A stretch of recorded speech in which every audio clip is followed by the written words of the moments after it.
If you want to take your blues solo into the next level, then playing with 2 notes at once, or double stops, is a real game changer. Now you might think this makes everything twice as hard, but as I'm about to show you, once you know where to start, it can actually be pretty easy, and it's guaranteed to make you sound like you know what you're doing.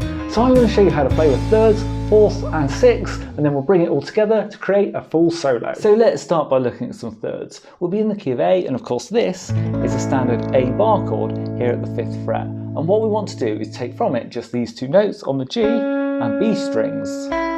So we have a C sharp and an E, which are a third apart, hence when we play them together we're playing in thirds.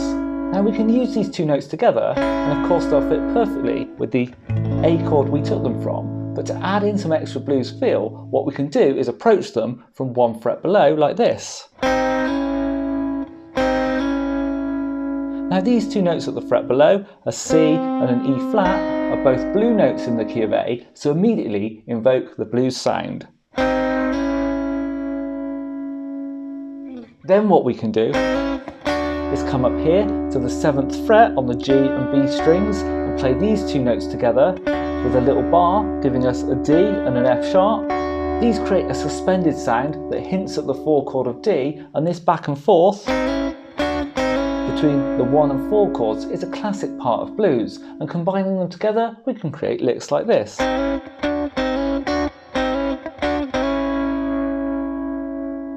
Then when the progression moves up to the 4 chord of D, which is here at the 10th fret, we can simply shift up everything we're doing and it's guaranteed to work. You see, I'm taking these same 2 notes on the G and B strings, slide into them from the fret below, and then the little bar just above, and then slide again,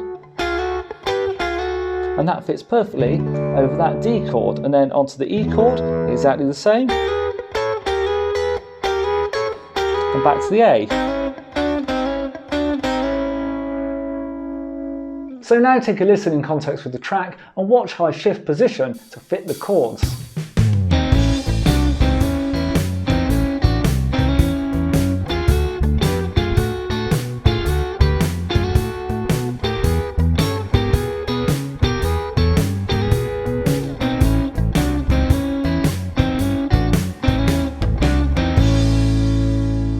Now let's just add one more thing to these thirds to take the blues flavour up a level. Once we get to our little bar at the 7th fret, we can actually move up again to these 2 notes. 9th fret on the G string together with 8th fret on the B string. Play them together, again they make a third, and now this third really targets this flat 7, this G natural here at the 8th fret of the B string that we get when we play an A7 chord like this. So this flat 7 really creates a darker kind of a blues sound. So now we can slide into the A, bar across the suspended, and then up to this 7th sound.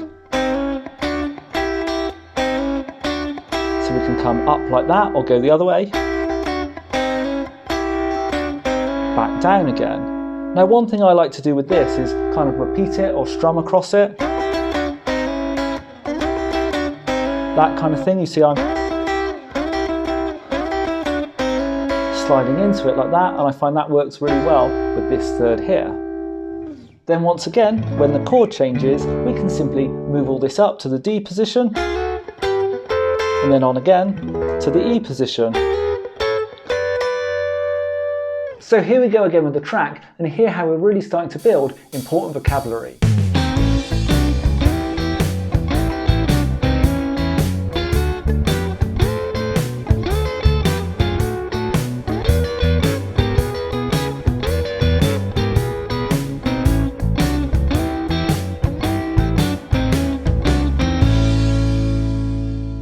So now we've got thirds down, let's keep moving and get into some fourths. We get a fourth when we play the same fret on the B and high E strings together, and it gives us a really bright sound. Now I'm using a little bar here at the 5th fret, and once again we can view these notes as coming directly from our A chord. Then we can also use the notes 2 frets higher at the 7th to create a suspended sound, and sliding up and back down again works really well here.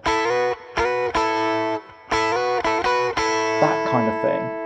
Now this is very bright sounding, but if we go up 1 more fret to the 8th, so up to the 7th and then on again to the 8th, we get some much darker blue notes, a flat 7 and a flat 3rd. Now, we don't want to linger on these notes too much, but we can use them sparingly to add some extra blues flavour.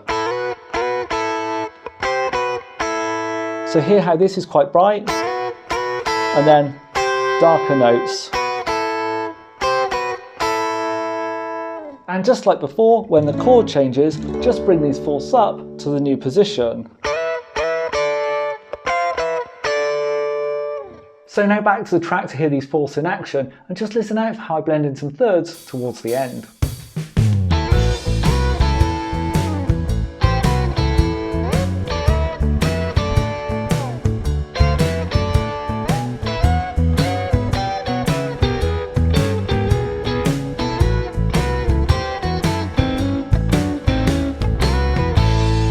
Now let's get really sophisticated and bring in some sixths. Once again, our starting point is this A chord and we're going to take two notes, but this time to make a sixth, they're a bit further apart. So we want this C sharp here at the 6th fret on the G string, together with this A here at the 5th fret on the high E. So let's take these two notes and just finger them with our first and second fingers and play them together. Now you can choose to either hybrid pick these or just strum across the top three strings like I do, but just make sure this B string is being muted.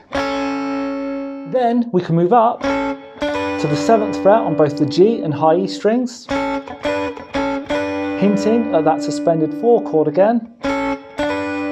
Then if we come up 2 frets again to the 9th, we get another sixth made of an E and a C sharp, which are chord tones from our A chord. So now we've got this.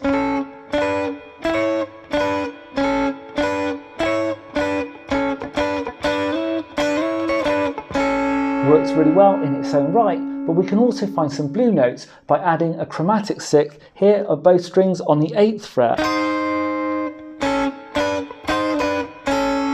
Now as you can hear, you want to use that chromatic sixth a bit sparingly, but it really helps you access some more old-fashioned kind of blues sounds. You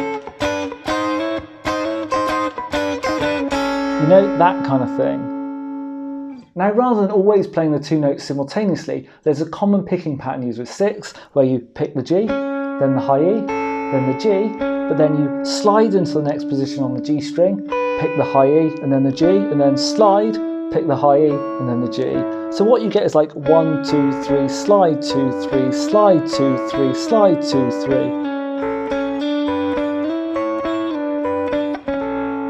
You'll hear this a lot in turnarounds.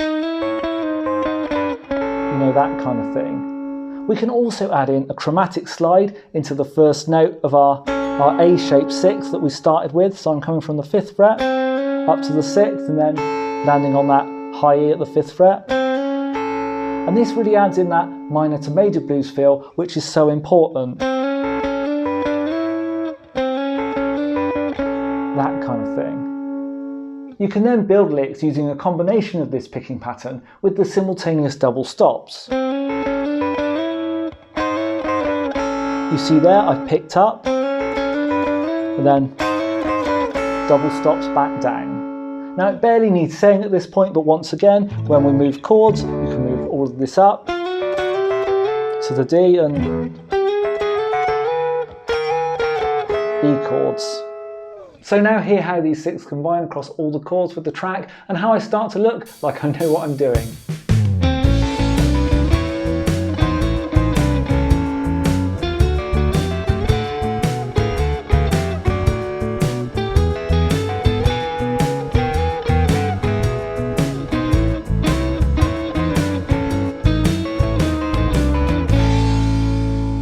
So now it's time to bring it all together. So to recap, we've got thirds,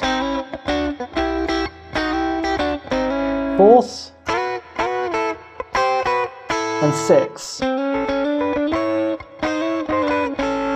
Now in the solo you're about to see, I'll use all these techniques and importantly combine them together to create variation and interest.